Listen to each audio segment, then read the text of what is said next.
So you should see a screen in front of you that says how to create a product with Cratejoy. It's presented by Jesse Richardson. That's me. And today we're going to go over how to actually configure your product on the Cratejoy platform. A couple of quick housekeeping items. Number one, let's just jump over to this really quick. This whole thing is going to be recorded, so you can watch this webinar again if you have things you want to go back to or you want to listen to an answer again, and it's going to be available on subscriptionschool.com. So subscriptionschool.com, if you haven't checked it out yet, it's a great resource for any information about starting your business and running your subscription business. We go over customer acquisition stuff all the way to shipping and fulfillment and just kind of general entrepreneurship articles. Under the video section is where you can find all of our past webinars and where you'll find this webinar once it's recorded and put up on the web. You can also join a Facebook group too. We've got this Facebook group, Subscription School, that is a private Facebook group that's filled with different entrepreneurs starting subscription businesses. So it's a great way to come and interact with people who are working on the same type of business as you, get your questions answered by people like me and the CEO, Amir, and a great way to just engage with more people who are working on these types of things. And then, of course, especially for platform-oriented questions, check out the Cratejoy Zendesk help desk kind of resource center. In here, you have the search, and you can find things like, if you want to look at advanced rebilling, you can search the knowledge base and find different things about billing frequencies and stuff that might be related more to the Cratejoy platform. So you've got a lot of really good resources that you should check out and make a note of before you go forward with launching your store and launching your business. Okay, so we're going to go ahead and kick this thing off. Let me go ahead and hit present. So other quick housekeeping item, you probably will have a lot of questions going through this. Feel free to ask them along the way. In the right-hand side of your screen, you should see a GoToWebinar control panel, and there should be a question section there too. And so you can ask questions, but we're probably going to answer a lot of the simple ones early on in the presentation. So maybe hold off until about the 20-minute mark before you ask questions, just in case it's something that we're going to go over. But that is where you can ask questions. So meet me. I'm on the left-hand side there. That's my glamour shot. Some of my projects are here in the center on the right. Currently, I'm running a subscription business called Prosperly. It's artisan food. And in the past, I've run a couple subscription businesses, a content website. And also now I'm working with Cratejoy on Subscription School, working on different subject matter for subscription business entrepreneurs. So overview of what we're going over today. We're going to mainly focus on how to create a monthly subscription product. And this indication around monthly is important for a few different reasons. Some of them are kind of confusing, but we'll go over that throughout the webinar. We're going to look at how to configure shipping, billing, understanding cutoff windows with your product, pricing, thinking about shipping costs, some kind of what ifs, some what if questions that you might have for me, and then we'll go into the Q&A session, which will be me answering questions, but also the fantastic Ben Hubbard, who's the director of operations at Cratejoy. He's here with me, and he's going to be answering your questions by typing them out to you. So if you get a reply to a question, it'll probably be from Ben Hubbard, unless it's spoken to, in which case that'll be me, obviously speaking. We already checked out these resources that you can reference. Screenshot this if you haven't yet. Okay, so part one. Let's talk about creating a product. The first step is to log into your Cratejoy store, and if you want to, open another tab in your browser and maybe go to my.cratejoy.com. I'll actually do this after we're done with this slide, so I'll show you actually where these things are in real time. So you'll log in. On the left-hand menu, which you can see a screenshot of on just below this, is a couple different options: your dashboard, your analytics, and your products. And you're going to want to choose the product section. Under products, choose subscription product. There's one-time products and gift cards below that, but we'll ignore that. And then you'll be brought to the subscription product screen. So one thing before I go and show you how to get to this place myself, let me ask you a question, since it looks like we got most of our attendees here now at this point. I'm going to launch a quick poll, and it's just, have you tried creating a product yet? So I want to know, have you already gone to the screen that we just talked about? Have you started going through the process of actually creating your product? And I'll leave this up here for a couple seconds so you can answer it. Okay, looks like we got most people who have voted. I'll just go ahead and close this now. I'll show the results so you guys can see. It's a pretty even split. Looks like most of you have. Some of you haven't yet. So hopefully, for both of you, you'll get some good information today. So for those of you who did try to create a product, obviously you're here for a reason. So let me launch another poll. So where did you get stuck in this process of actually creating your product? So we got a couple different sections on that page. And I'll leave this up here too for a couple seconds. If you want to go back to your portal and kind of reference on where you got stuck, I'll leave this up for the next 20 seconds or so. Okay, so looks like we got most of you who have voted. I'll close the poll now. Give you a couple more seconds. All right, it's closed. Let me share the results so you guys can see where we're getting stuck at. So billing schedule and shipping information variance are the three biggest places. Glad to see that 15% of you or so didn't get stuck. Okay, I think we at Cratejoy kind of thought you guys would be getting stuck in a different place than shipping information, but that'll be good to cover today too, because that'll be actually an easier part of setting up your product. Okay, so let's. You should see my screen again. Let's hop over to the Cratejoy panel. So this is my Cratejoy store. It's my.cratejoy.com. It's the same place that I just referenced here in the slideshow. And this is the analytics dashboard I was on. So, maybe I was looking at my analytics and I want to set up my products now. So on the left-hand side here, we can see the option for products. And we want to go under subscription products, right?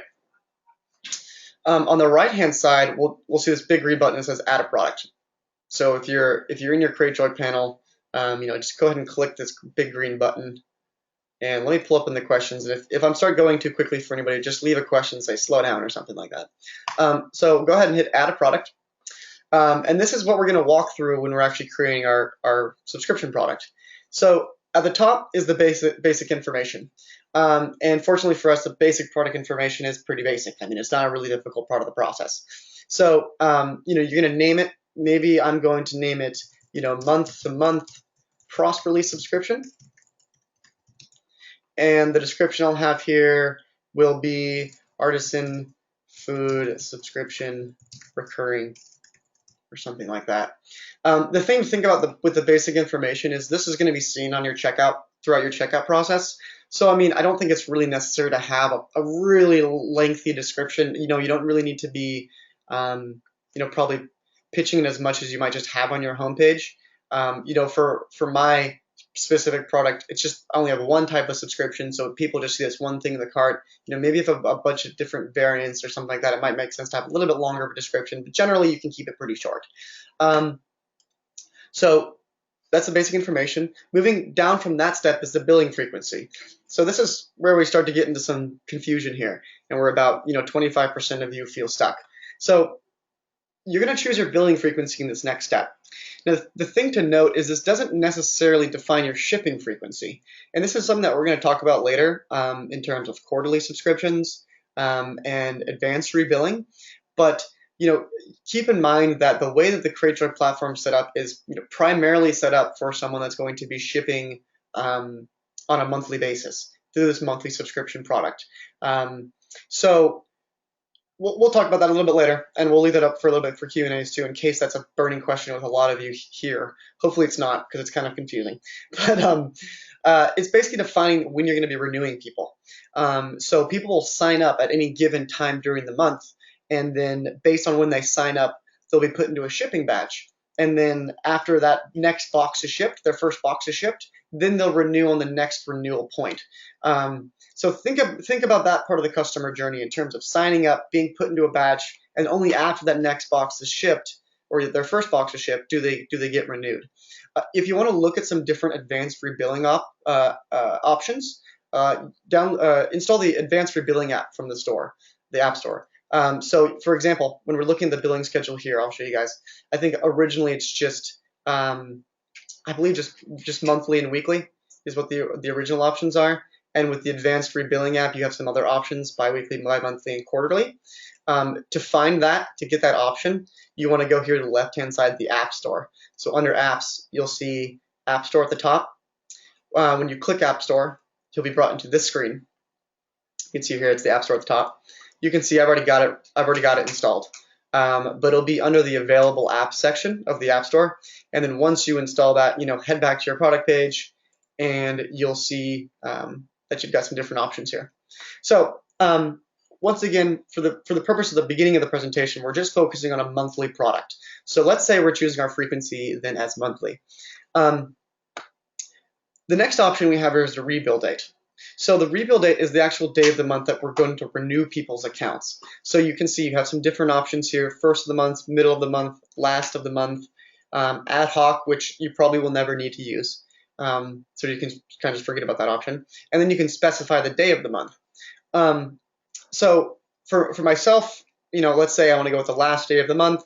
You can see here on the right-hand side there's a little schedule, and it auto-populates when I choose different options. We can see this little truck moving around, and this green cell moving around as well. What this is your cutoff window and your rebill date. And with the cutoff window comes a period where we have a suggested ship date. So it's about 10 days, I believe, before your renewal date you want to ship.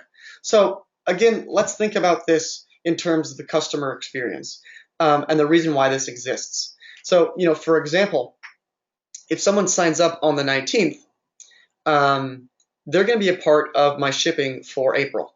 So, it's April 15th right now. Let's say, Joe signs up on the 19th. I then ship my first package to Joe on the 20th because of my cutoff window. He receives his box sometime that next week. Sometime between the 21st maybe to the 25th, he receives his first box. And then on the last day of the month, after he's received his box, he's renewed, and then that creates a shipment that'll then fall into the following shipping batch, May 20th. And he'll then get his next box on May 20th. It'll ship again, and he'll get it around the 25th, and then he'll renew, and he'll go to this monthly schedule.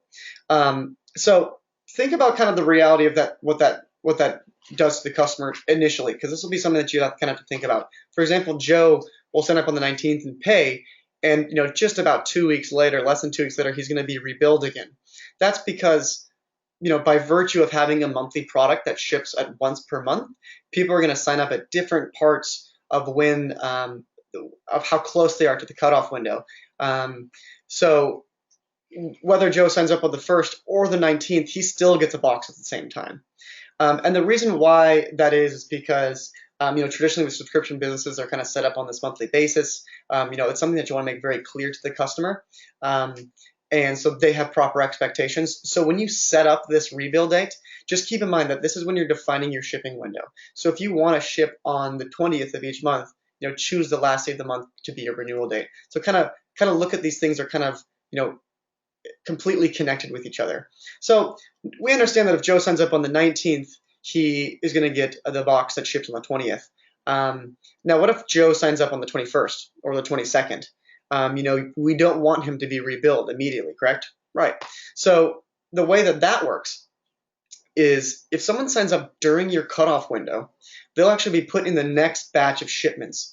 And you can see what this looks like when you go to the shipment section, and I'll actually show you guys some real shipments from this store that we're looking at, and so you can kind of see how it works. So Joe signs up on the 22nd. He won't be rebilled on the 30th. He's going to get his first box the following month on May 20th because he signed up after the cutoff window. And so when you think about choosing your billing schedule again, it'll be bracketing your customers in two different groups. So for example, if we go to the shipment section of my Cratejoy store, we can see we've got some shipments here, and under what to ship, we can see we have different batches.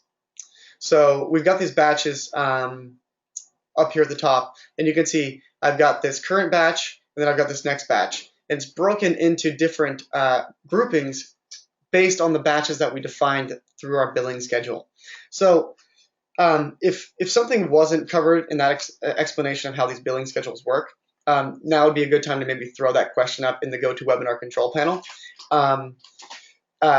If you have questions about like quarterly, and if you wanted to ship a box only 4 times a year, that's something that we'll still discuss a little bit later. But for all kind of intents and purposes, if you're creating a monthly product, this is all you really need to do is choose your frequency, which would be the monthly, and then choose the day of the month in which you want to ship things, or in which you want to rebill people, which will define when you ship things. Okay, hopefully that was clear. Okay, let's go to the next step here. Billing frequency. That's what we just looked at. Okay, specify the rebuild date. We just talked about that too. You know, we explain this stuff, but if you want to get another explanation, we actually have a pretty cool video that Ali, our product manager, put together for billing and shipping, and it has a similar breakdown of what we just did when we looked at the billing window and if someone signs up on the 4th, which box do they get and when does a box ship. So we have some other resources too. Also, like I said, if you have questions, be sure to make use of the Cratejoy help desk too. Okay, so step 5 is pricing. So the next step we have in creating our product here is choosing the price. So we have a couple different terms, and the thing to keep in mind here is you don't have to have everything turned on. So you can see when you toggle these things on and off, you'll be deciding the different pricing terms that you offer people. So if we're just creating a monthly product, like I said, we're going to create it simple from start, and then we can answer complex questions at the end of the webinar. The month to month is just the monthly cost for people. So it's a pricing that you'll charge people who opt in to be rebilled every single month. Now, the thing to keep in mind is with like a 3-month prepay, those people still get boxes every month. It's just that they're paying 3 months in advance. And so a lot of people, you'll notice if you look at, something like Birchbox or, NatureBox or, basically any subscription that offers prepays, they'll usually offer some type of discount with 3, 6, and 12 months. That pricing and that discount is something that you should decide based on the price of your box and your margins. It's really important to not discount things too heavily when you're doing monthly prepays because you still have to think about how it affects your margin. One of the things I really want to stress right now, because so many of you are currently in this early stage of creating your product, is to go and look at our Power Subscription Box Calculator. So when we think about pricing and we think about offering discounts at different points of the subscription, what we've done is we've created this really useful calculator that illustrates a lot of different costs that you can expect to see with your subscription product.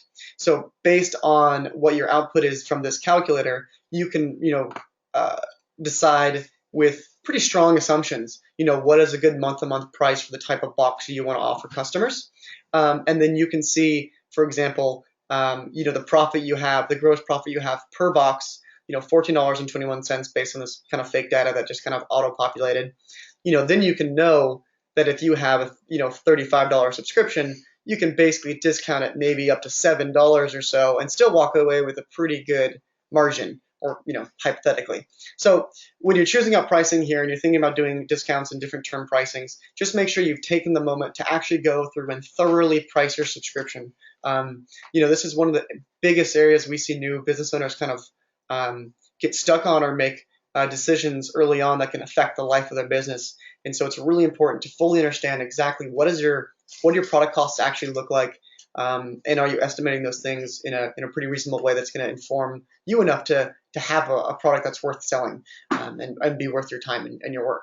So jumping back to this, like I said here, generally you give discounts at 3, 6, and 12 months. Oh, sorry about that.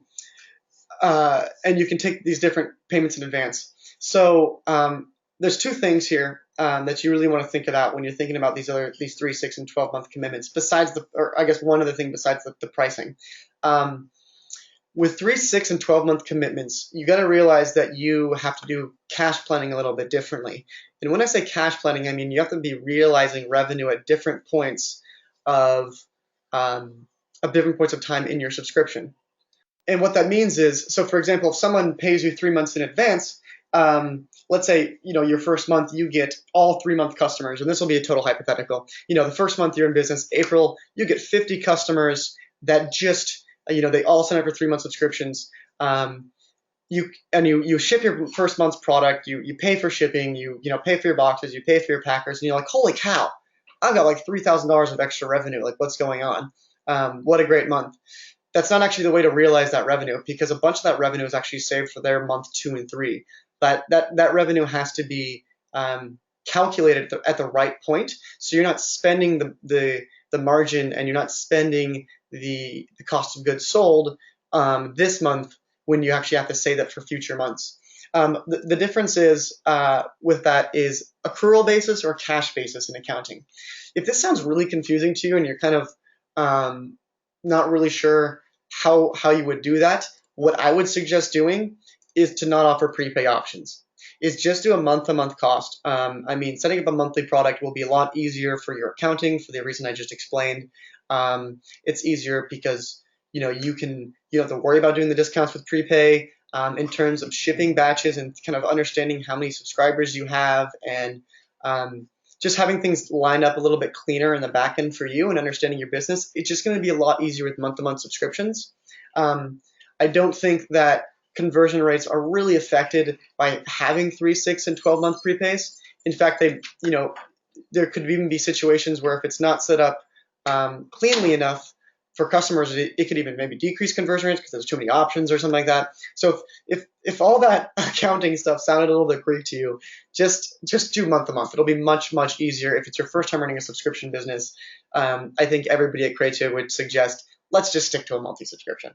Okay, so if you have any questions about pricing, feel free to ask them now. I do see we've got a couple of questions that have popped up, so that's awesome. Thank you guys so much for engaging a little bit with me here. Let's go to step 6, variants. So it looks like some of you did get stuck on variants too, given the poll results. So variants really are just there to help add personalization to your subscription. Some examples might be the size of the box. So maybe you have an artisan food subscription and you have the small, the regular, and the large. Or maybe it's dietary. So it's gluten-free, it's medium, or excuse me, gluten-free, vegan, or regular, which I guess would be, non-vegan, non-gluten-free. So it's a way to add different personalizations to your subscription. What I want to point out here is lots of variants that does not equal a better subscription. It's not, you don't want to just like see this variant section and be like, oh my gosh, I gotta offer, so many different sizes. I want to offer the small, I want to offer the mini vegan and the extra large gluten-free and all these crazy different options. And you can see when you add the variant, it will add a little tag there. You don't have to do that to make your subscription great. And in fact, you can have no variants at all. You can just have one single subscription product.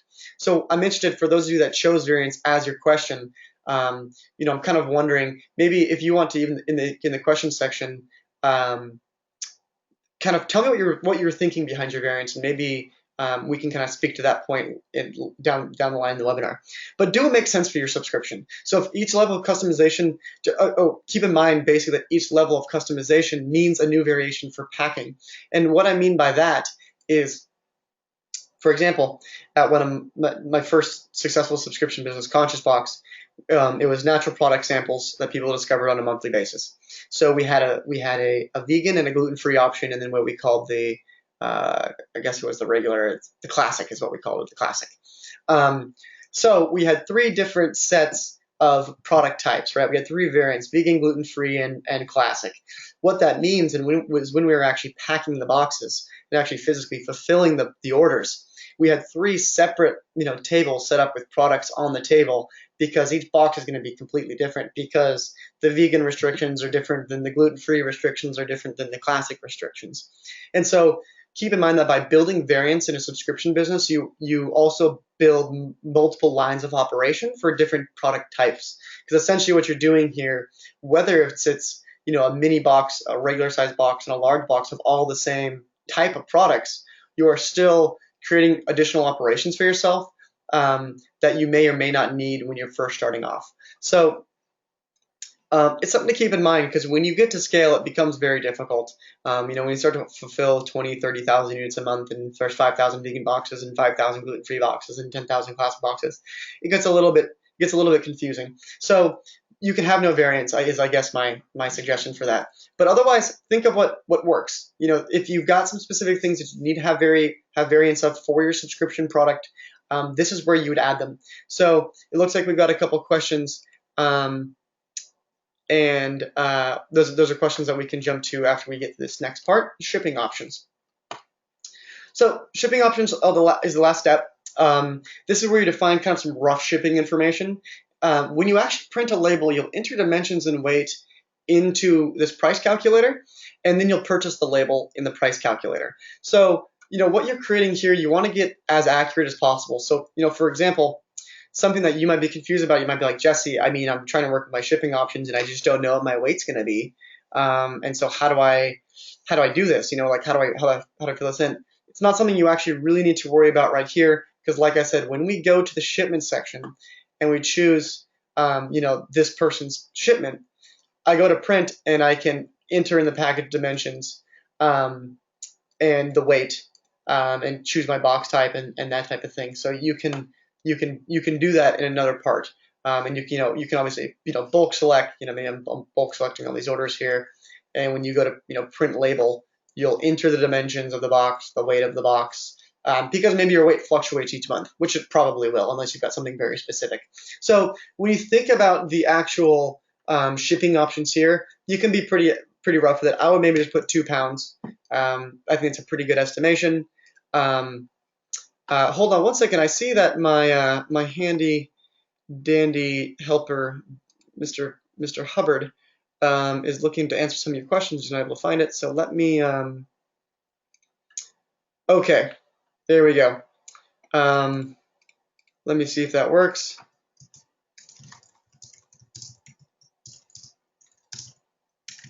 And also, let me go ahead and send this.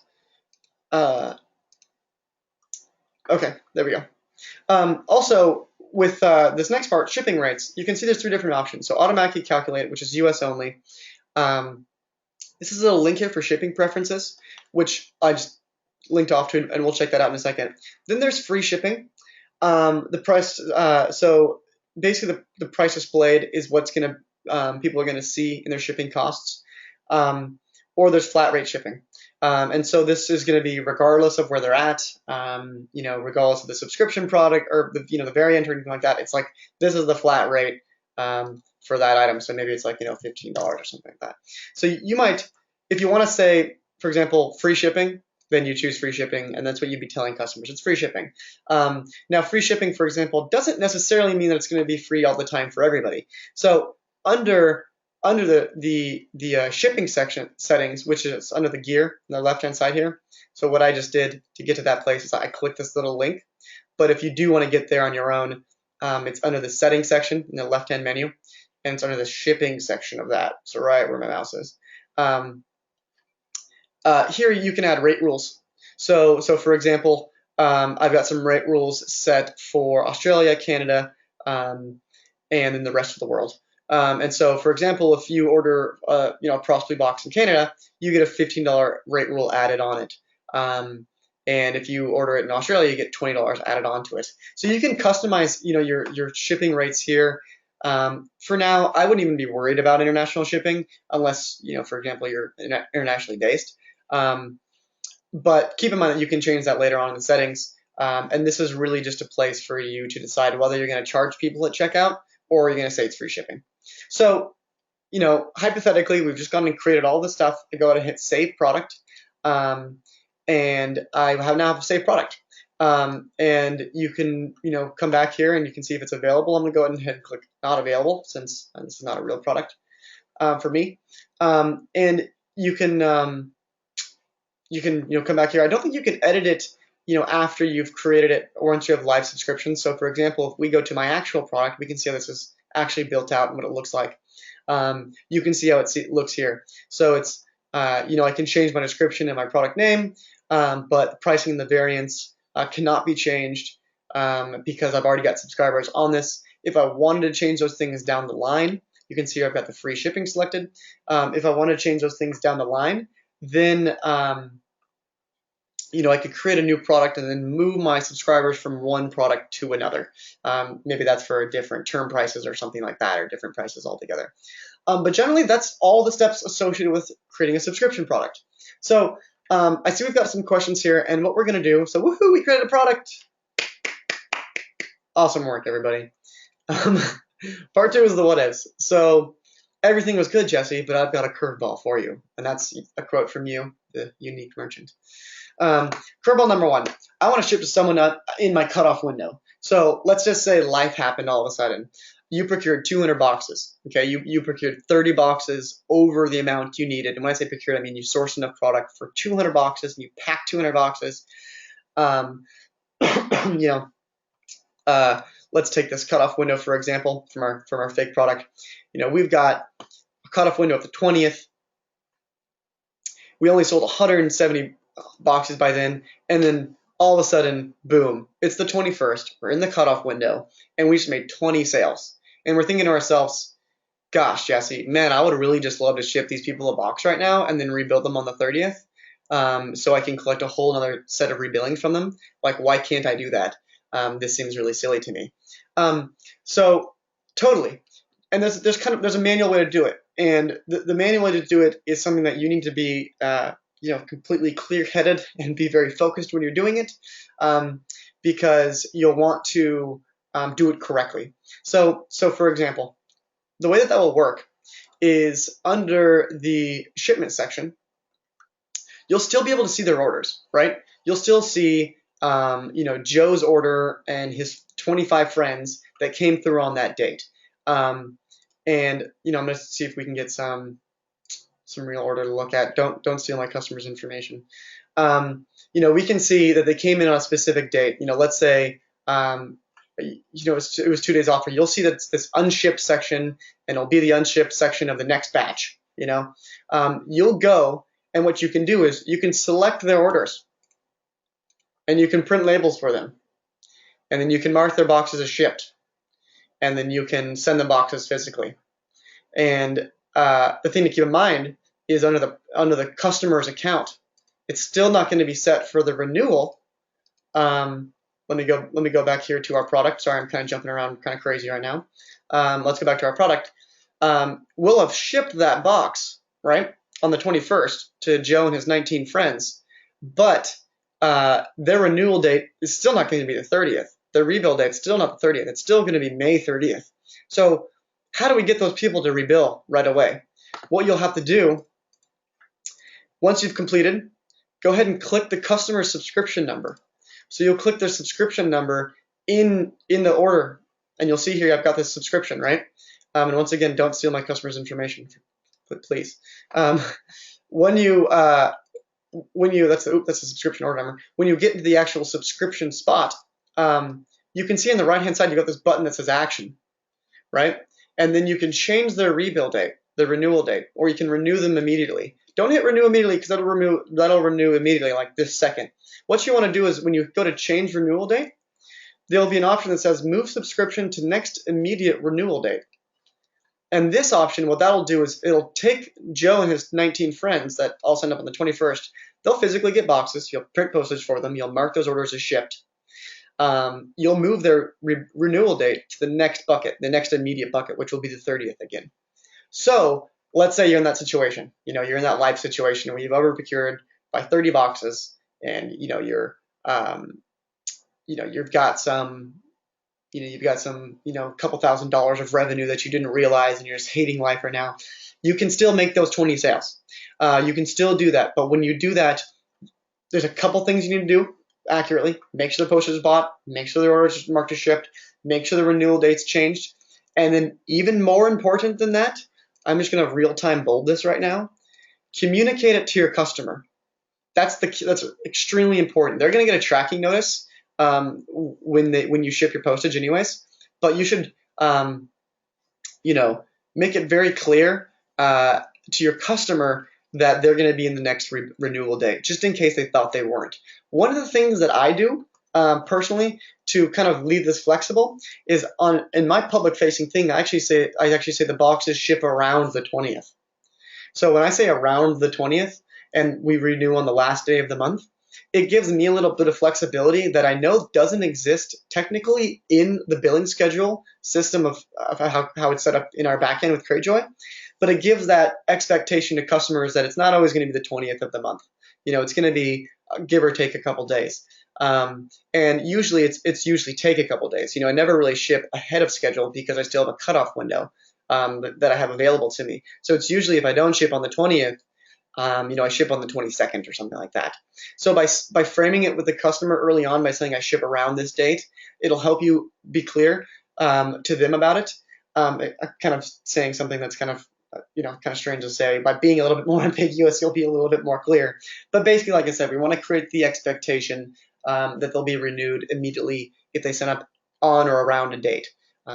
If that's not clear, feel free to ask some questions. And hold on one second. I've got to read another comment here. And it looks like we have some problems with questions being able to be seen. So I'll go through these, and I'll just have a second resource listening in.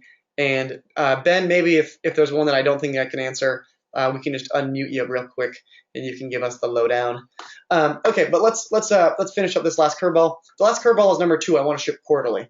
Now, this is something that literally 10 minutes before the webinar was starting, I was still going over with Ben Hubbard. I was like, hey, okay, let me make sure I really understand this correctly. The logic is I want to ship once every 3 months. I want to ship a seasonal box. I want to ship not a monthly product. I want to ship a quarterly product. And I only ship 4 boxes throughout the whole year. Now, what do I do? I'll just preface it with this. We're not really set up really well to accept that type of shipping schedule. Now, if you recall early on in the presentation, I said when you choose your billing schedule, it doesn't actually necessarily dictate your shipping schedule. And the reason why that is because let's say you choose quarterly frequency with rebilling. That means people are going to be charged every 3 months. But it's not for 3 shipments at a time. It's not for your next seasonal shipment. It's for that month's shipment. That rules still follow this basic paradigm. Is if they sign up for a quarterly subscription on the 15th of April, their first box will ship on the 21st of April. If they sign up on the 22nd, their first box will then ship on the 21st of May.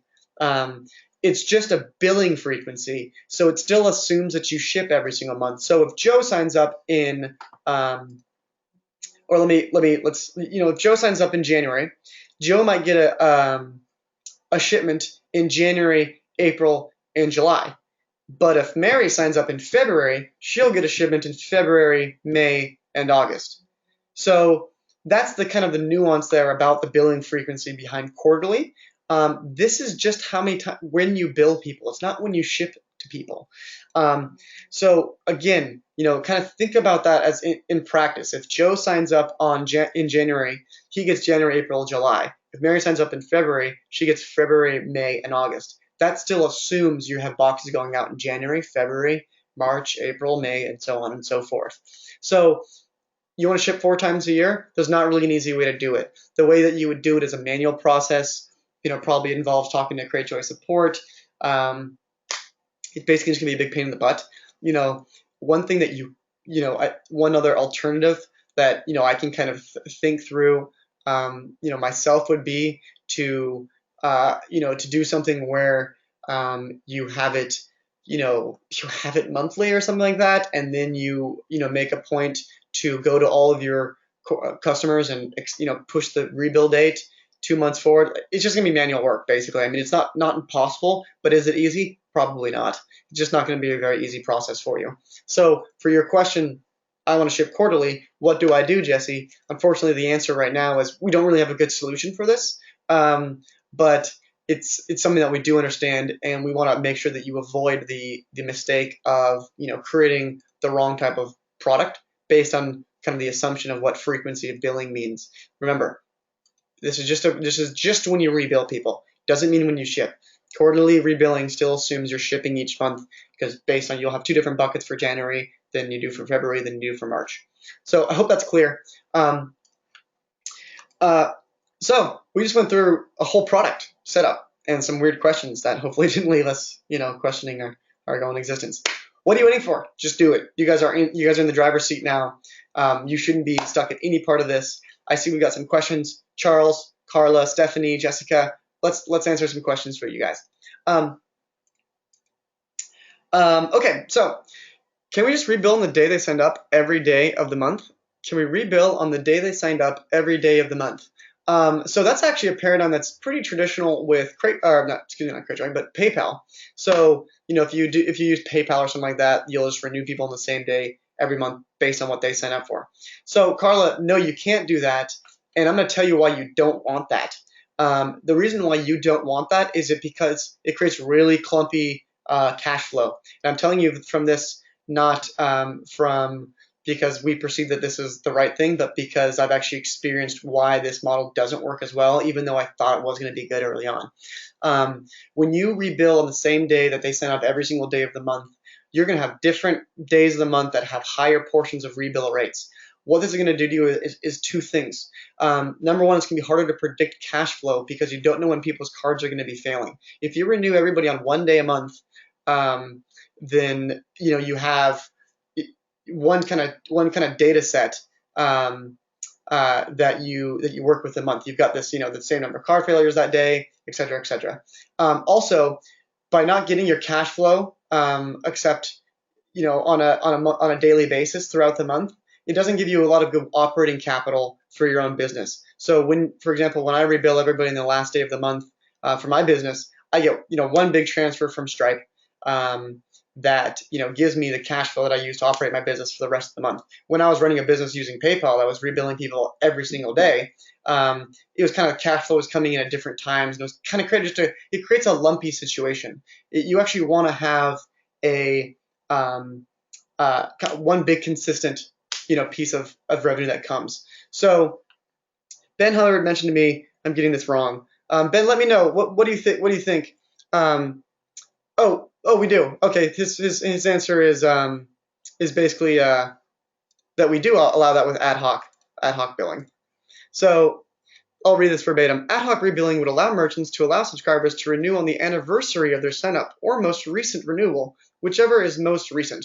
It's a good option for merchants that ship multiple times per month, but it's not advised for all merchants that ship just once. So we do allow that. I was wrong. But like I said, honestly, I wouldn't do that given my own personal experience with that type of cash flow. It makes for more difficult business operations. So Ben says we also do not suggest it. So yeah, we don't suggest doing that, although it's possible. So yes, but no. Okay, so Dina, let me answer your question now. So what do you think about product cost? Do you just look at the product cost or include packaging? Dina, this is a great question, and what I would suggest going to when you think about actual product cost and how that relates to pricing is to go to the subscription box calculator.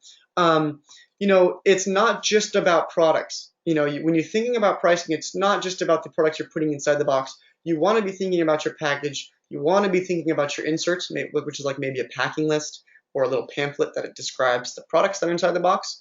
You want to be thinking about fulfillment costs. How much cost it actually takes you to pack the boxes. You want to be thinking about postage costs, especially if you advertise free shipping. And among the most important things you want to think about is this other one. It's called COCA. So that's just cost of customer acquisition.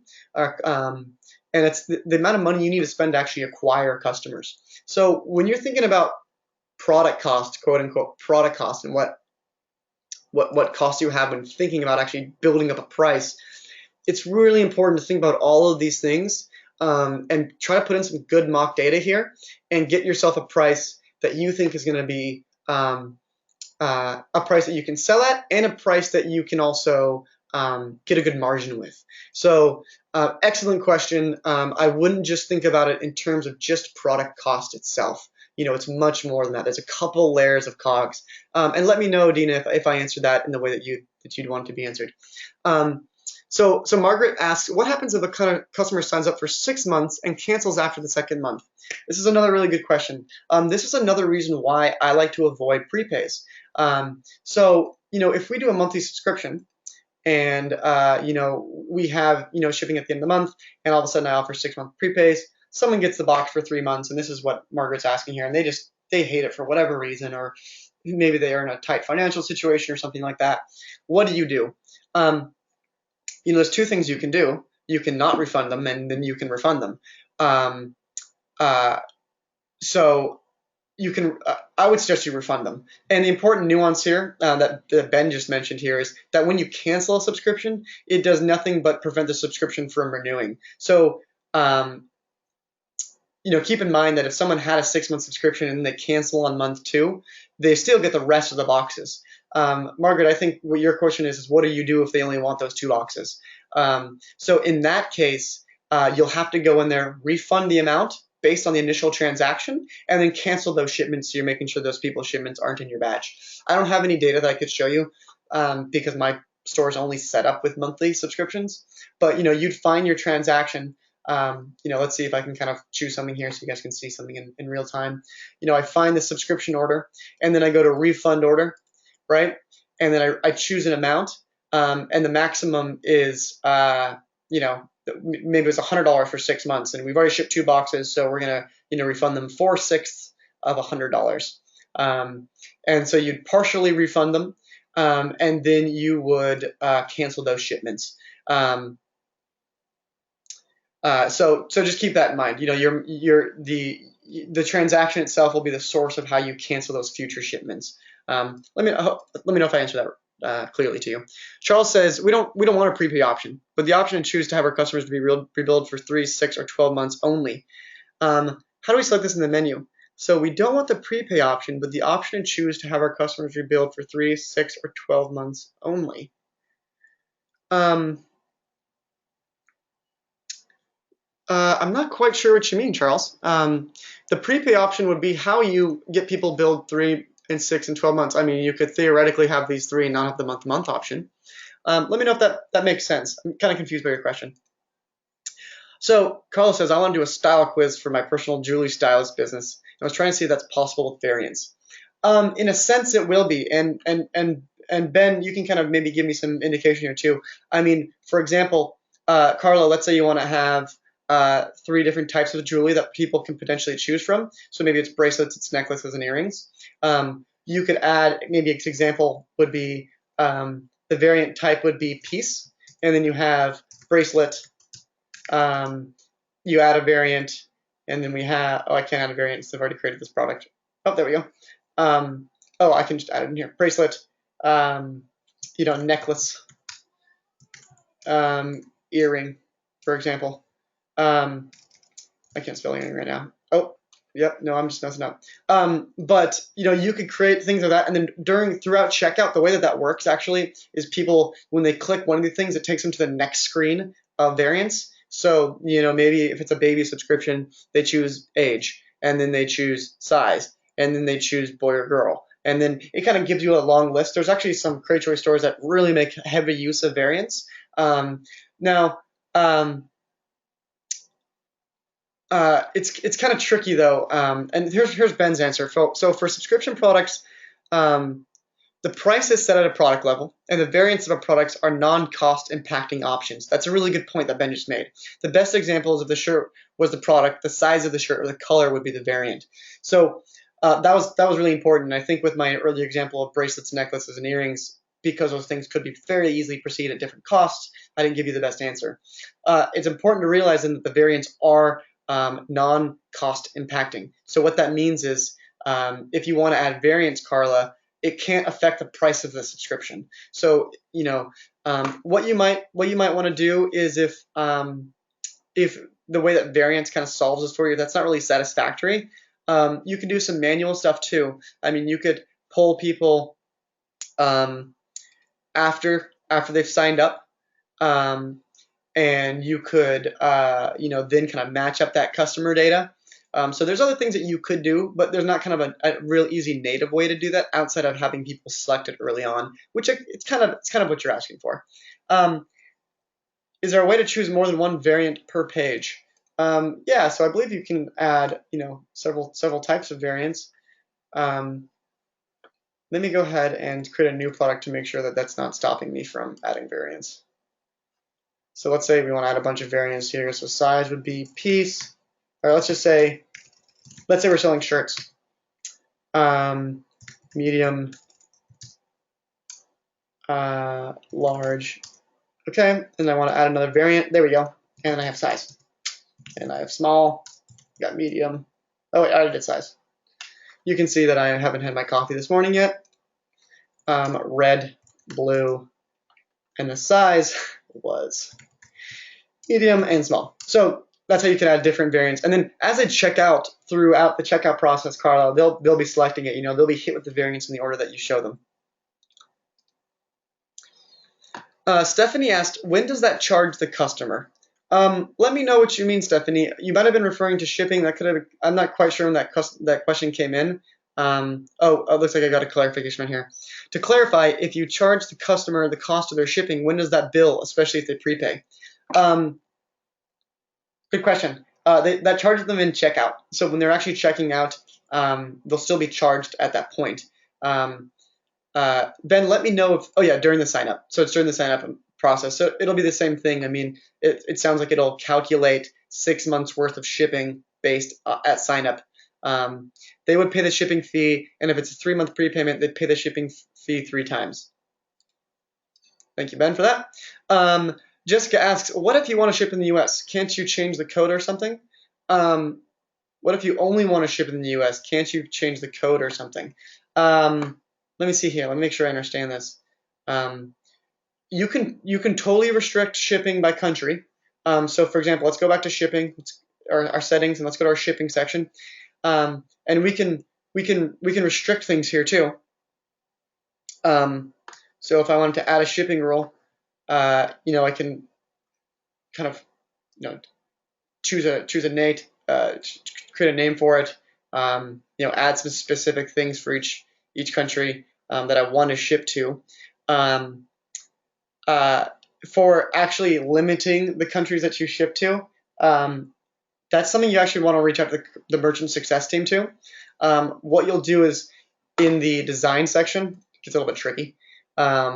You'll go to a section of the design, and during in checkout, you get a little piece of code that you just drop into your checkout page. So you go to design, you go to code, and then you go to your checkout page, I believe. Where is it? Checkout. I believe this is right. Let me know if I'm wrong. And you'll be able to stop it there. So reach out to the merchant success team if you want some specifics on how to limit countries.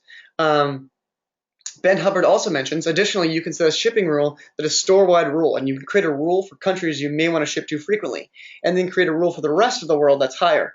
So what he's explaining is kind of what you saw in my shipping section. So for example, I've created some specific rates for Canada and Australia because they're slightly cheaper to ship for me than the rest of the world. So Canada alone has a $15 shipping rate, whereas the rest of the world is $25. If you've got more questions, email support@cratejoy.com from the contact email for the little contact box into your merchant portal, or just send them a regular email, and they will be happy to help you. Okay, let's move on here. Okay, looks like Dina, we did answer your question, actually. Thank you. So where are our products coming from? Alina, that's a great question. So where are your products coming from? This is going to be a whole part of how you run the business. It's all about product sourcing.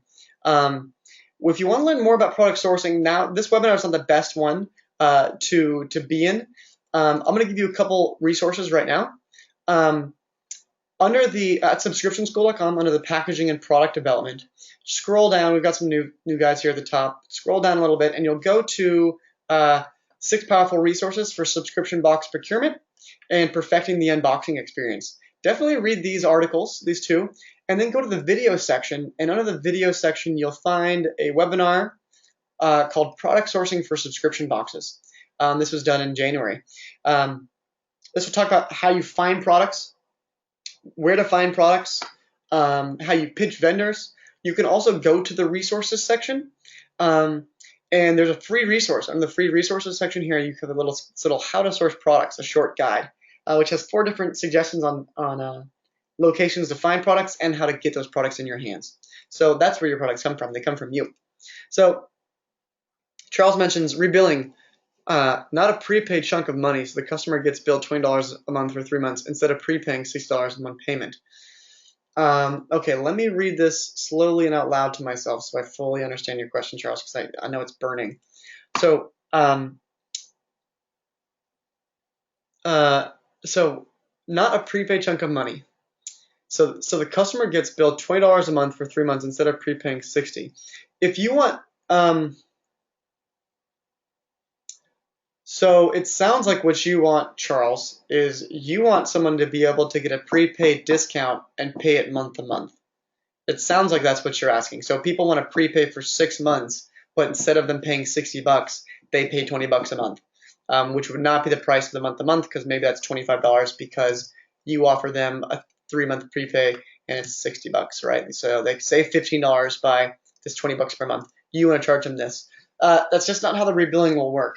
And I would be hesitant to give people that option because then if they cancel after 2 months and they don't want the 3rd month, you can't really go recapture that revenue that you discounted them. Whereas with the prepay, you can say, well, because you didn't live out your 3-month contract, we have to charge you the full month-to-month amount because you didn't complete your 6 months or whatever. Ben asked a little clarification question. Do they want to ship it once every quarter and pay in 3-month installments? We don't really offer that.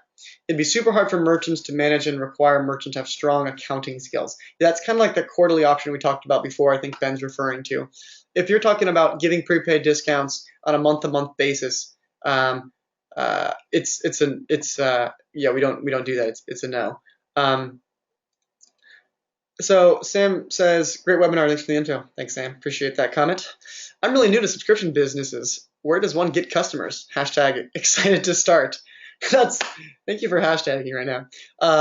Let me answer that question for you in just 1 second. First, let me just say it's 12:30 Pacific time, 2:30 Austin time. So I know that we're going to go maybe like 5 or 10 minutes over. I'm going to answer you guys the rest of your questions. So it looks like we only have got like 5 or so left. But if you do have to pop out now, just remember that you can watch this webinar again in the video section of Subscription School. And thank you guys so much for coming. You'll be hit with a exit survey, I believe. So please give us some feedback. We'd love to hear it. So Sam, I'm not going to answer it in depth. What I would suggest you doing is going to the video section, checking out the webinar, how to get your first 25 subscribers. Check out this webinar. I talked for about an hour and a half about getting early customers. Another good place to check is the customer acquisition and marketing section in Subscription School. This most recent guide, 6 ways to acquire more customers for your subscription business, has 6 different strategies. We've got stuff about pre-launches, which you should definitely check out. So if you guys are thinking about launching your business and you haven't yet, please read this article about pre-launches. I promise it'll be worth your time. Okay, so Carla asks, Carla says the cost doesn't change. This is in reference to the jewelry.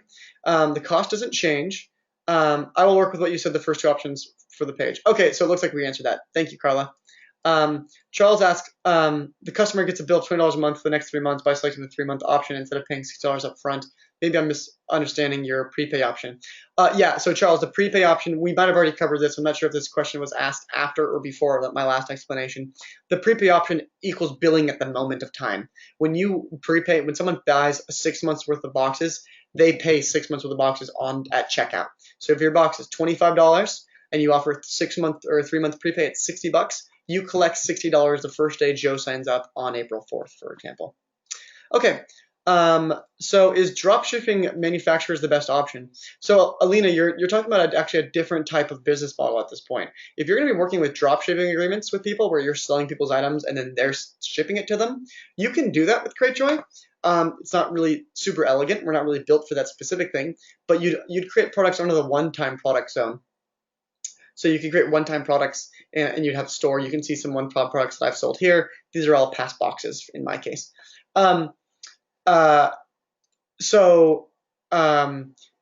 With getting products, you'll be reaching out to those the people who manufacture products, and you'll be pitching them to get in your box, and you'll be trying to buy them at hopefully less than wholesale. Again, Alina, I definitely suggest going to the product development section and the video section of Subscription School. You'll find some good information there. Charles says, you've answered my question. Thanks. It seems like a process issue for those who cancel a subscription. Yeah, I mean, with prepays, that's one of the things is you're gonna have that customer service issue. It's maybe a couple minutes you spend on an email, but it does take time when you're at scale. Farah, you asked, I'm in my pre-launch and I said my founding members will get 10% off. How will we set that up with a product? Okay, Farah, so that's a good question. What you'll want to do is you'll want to give them a coupon. So when they actually, you're pre-launching, so you're gathering emails, I take it. When they actually launch, or when you actually launch, go ahead and create a coupon. You can name the coupon, maybe it's founder. You have to make the coupon code, maybe the coupon code is also called founder. And the description is, oh, it's already being used since I did that same thing. Description is maybe 10% off for life. We love you. Make sure that box is clicked so it's available for use. And then under the options is where you set this up. So you'll notice this coupon actually is not even on the product page. It's not actually under the same section of where we create our subscription products, since this is kind of a, a kind of a layer on top of how that actually works. So under the options, you'll choose percentage. You'll go ahead and make that 10%. Keep in mind that you don't want to put free shipping on there. The reason why that is if you do have international customers, it won't charge them shipping at checkout. So make sure that free shipping is not included, because if you have free shipping for US customers, that's something that we've already defined under our subscription product. It took me a moment, for example, I was getting international customers and they weren't being charged shipping, and it was because all my coupons had free shipping on it. I don't need to select that because I've already set that up under my subscription product. And then I had my shipping rules to create new rates for people. So after I've created the discount to 10%, I can add limitations. The activation date, you can choose the date of your launch. Max redemptions, I would say make sure it cannot be combined with other offers. And then I would let the same individual use it more than once, because they're your founders, and so you want to give them, if they want to start 3 subscriptions, then let's let them start 3 subscriptions. And you can choose when it recurs. So for example, with a lifetime discount, you choose apply on every renewal. So if you give, you're saying the first 6 months you get 20% off, you go to fixed renewal and then you put 6. Or actually, rather, you'd put 5, because checkout counts as the first time the coupon would be used. Then you can choose which subscription products it's available for and which one-time products it's available for. For your case, you might only have one subscription product that it's available for. And if you don't offer 3, 6, and 12-month prepays, you don't have to deselect those, but you can just deselect those too. Fair. Thank you. Thank you so much. Appreciate the comment. Glad it worked for you. Okay, so Alina asks, is there a number that provides 27 support for questions for us newbies? Alina, there's not a number where you can 24/7 reach us, but I have something better for you actually. Go to this Facebook group, facebook.com/groups/subscription school. This thing is totally awesome. There are over 450 people who are just like you, who are helping each other at all hours of the day. Myself and the CEO Amir moderate this group, and it's impossible to keep up with. So there's a lot of good stuff going on in here. Lots of good discussions. You'll get feedback from myself and from Amir and from a bunch of different business owners. So if you're looking for some 24/7 support, this is a good option. And then obviously, I want to reiterate that cratejoy.zendesk.com is a really good option. We have some live chat that's being piloted. We may be able to offer support via phone in the future. We're doing it. We're doing our customer service side of things as best we can right now. But the support team at support@cratejoy.com is super fast. We've got some great people who spend a lot of time answering questions with a lot of detail. So even though you don't have a phone number, we are totally here for you. Dina says the Facebook group is awesome! !7. Thanks for starting it. So that's a good little indication, Alina, of the support and the feedback you might be able to get from other people just like you. So it looks like we have one more question. It's 12:37. This will be our last question. Thank you guys again so much for attending this webinar, and I hope it was really useful for you. Similar to the discount for your founding members, is there any way to add an extra item in your boxes for your first X subscribers? For example, a personal note. So yeah, that's totally possible, except that's not something that you'll even define in your Cratejoy dashboard. That's nowhere really. Where that exists in reality would be, in your packing process. Maybe if you wanted to somehow put all your founders on a different product type so you could ship to those people and you'd have a unique shipping list for them. You could create a different subscription product and then have all your new signups on this new subscription product. It's I don't think it's necessarily something that you should worry too much about. If you want to have an extra item in your box for the first month, just add to the people's boxes. Otherwise, I wouldn't really suggest doing a recurring bonus item for founding members. I would say give them a discount. It's easier to see the activity around it, and the operations are going to be a lot easier. Alina has the last comment. She says, "Thank you. This was great." Thank you, Alina. Really appreciate it. Again, everybody, thank you so much. Let's give a big round of applause for Ben Hubbard working away there on the keyboard. For some reason, we couldn't get him to answer your questions directly, but I think we did a good job. So thank you guys all so much. We got some couple comments coming in. Thanks, Ben and Jesse. Thank you. Ferris